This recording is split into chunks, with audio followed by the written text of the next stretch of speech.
नमस्कार मैत्रिणींनो, माझ्या चॅनलवर तुमचे खूप खूप स्वागत। मैत्रिणींनो, सर्वांना आवडणारा पदार्थ म्हणजे केक। तर आज आपण अगदी घरगुती साहित्यात तयार होणारा रवा केक पाहणार आहोत। 1 कप रव्यापासून तयार होणारा एकदम स्पॉन्जी असा हा केक आपण बघणार आहोत। तर चला आपण या व्हिडिओला सुरुवात करूया। चला तर मैत्रिणींनो, आज आपण या ठिकाणी आपल्या रेसिपीला सुरुवात करूया। 1 वाटी रव्यापासून या ठिकाणी मी आज केक बनवत आहे। तर त्यासाठी लागणारा साहित्य आहे 1 वाटी रवा, अर्धी वाटी मैदा, 1 वाटी दूध, त्यानंतर थोडीशी या ठिकाणी ड्रायफ्रुट्स आणि चेरी, इनोची पुडी, बेकिंग पावडर आणि मी ज्या वाटीनं रवा घेतलेला आहे त्याच वाटीनं साखर बारीक करून घेतलेली आहे। तर चला आपण आपली रेसिपी बघूया। प्रथम मी या ठिकाणी रवा घेते आहे। या रव्यामध्ये थोडं थोडं करून मी दूध मिक्स करत आहे। एकदम करायचं नाही, थोडं थोडं करूनच मिक्स करायचं आहे।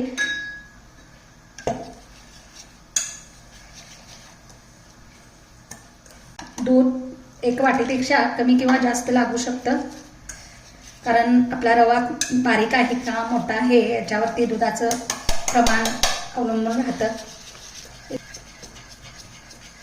इथे बघू शकता या ठिकाणी आपण दूध आणि रवा मिक्स करून घेतलेला आहे। त्याच्यानंतर या ठिकाणी मी अर्धी वाटी मैदा घालत आहे, तोही याच्यामध्ये मी मिक्स करून घेत आहे। त्यानंतर थोडंसं दूध याच्यामध्ये मी घालत आहे। एकाच डायरेक्शनने 2 ते 3 मिनिटं याला फेटून घ्यायचं आहे। इथे मी 1 पळी तेल घातलेलं आहे। तेल म्हणजे पण जे स्वयंपाकाला वापरतो सनफ्लावर, जेमिनी सनफ्लावर वगैरे तेच तेल वापरायचं आहे। तेल घातल्यानंतर याला चांगलं फेटून घ्यायचं आहे। त्यानंतर आपण जी 1 वाटी साखर बारीक करून घेतलेली आहे ती यामध्ये घालायची आहे। तुम्हाला गोड जसं आवडतं कमी जास्त त्या प्रमाणात साखर कमी जास्त करू शकता। मी थोडीशी 1 वाटीला कमी घातलेली आहे साखर याच्यामध्ये।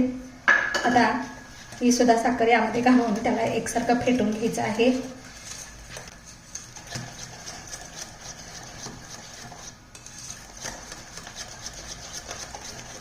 एकाच डायरेक्शनने फेटून घ्यायचं। तर तुम्ही बघू शकता या ठिकाणी आपलं हे जे बॅटर आहे ते असं तयार झालेलं आहे। फार पातळ करायचं नाही किंवा फार घट्ट करायचं नाही। आता हे आपल्याला 10 मिनिटं झाकून ठेवायचं आहे। येथे मी गॅसवर एक कढई प्रीहीट करण्यासाठी ठेवलेली आहे आणि ती आपल्याला प्रीहीट 10 मिनिटं करून घ्यायची आहे। त्याच्यामध्ये मी एक जाळी ठेवत आहे, त्याच्यावरती झाकण झाकून आपल्याला हे प्रीहीट करून घ्यायचं आहे। आपण ज्या भांड्यात केक बेक करायला ठेवणार आहे त्या भांड्याला तेल लावून घ्यायचं आहे। तुम्ही या ठिकाणी कुकरचा डबा किंवा या ठिकाणी केक बेकिंगचं भांडं असेल तर घेऊ शकता। या ठिकाणी तेल सगळीकडे ग्रीस करून घेतलेलं आहे। तुमच्याकडे जर बटर पेपर नसेल तर या ठिकाणी आपण थोडासा मैदा याच्यावरती घालून घ्यायचा आहे।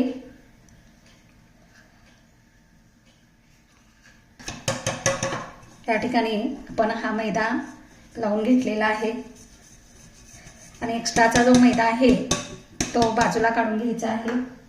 आपली 10 मिनिटं झालेली आहेत। आपलं बॅटर बघा तुम्ही या ठिकाणी एकदम फुलून आलेला आहे रवा। आता याच्यामध्ये आपल्याला इनोची पुडी घालायची आहे किंवा तुमच्याकडे बेकिंग सोडा असेल तर तुम्ही घालू शकता। 1 चमचा घालायचा आहे। थोडीशी बेकिंग पावडर याच्यामध्ये घालत आहे आणि स्वादासाठी मी या ठिकाणी व्हॅनिला एसेन्स घालत आहे आणि हे एकसारखं फेटून घ्यायचं आहे। दूध घेतलेलं होतं त्यामधलं एवढं दूध शिल्लक राहिलेलं आहे आणि आपलं बॅटर हे असं झालेलं आहे। जास्त पातळ करायचं नाही, घट्ट करायचं नाही। आता हे आपण ज्या भांड्यामध्ये बेक करणार आहोत त्या भांड्यात उतरवून घ्यायचं आहे। हे 4 वेळा टॅप करून घ्यायचं आहे, कारण याच्यामध्ये हवेचे बबल्स तयार झालेले असतात, ते आपल्याला घालवायचे आहेत. तर आपण याच्यावरती चेरी आणि ड्रायफ्रुट्स घालणार आहोत. प्रीहीट करण्यासाठी जी कढई ठेवलेली आहे त्याच्यावरती हा आपला केक ठेवायचा आहे. त्यानंतर याला झाकण झाकायचं आहे आणि 35 ते 40 मिनिटं आपण हा केक बेक करून घ्यायचा आहे. गॅस मिडियमच ठेवायचा आहे. ते आपली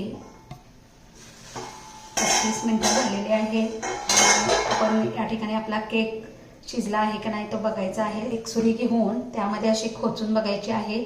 जर आपल्या सुरीला या ठिकाणी बॅटर चिकटलं नाही, सुरी क्लीन असेल, तर समजायचं की आपला केक तयार आहे. तुम्ही या ठिकाणी बघू शकता. आता मी गॅस बंद करून खाली काढून घेते आहे. येथे हा केक आपला 5 मिनिटं थंड होऊन द्यायचा आहे आणि मगच याच्या कडा सोडवून घ्यायच्या. केक आपला गार झालेला आहे, त्याच्या सुरीच्या साह्यानं कडा सोडवून घ्यायच्या आहेत.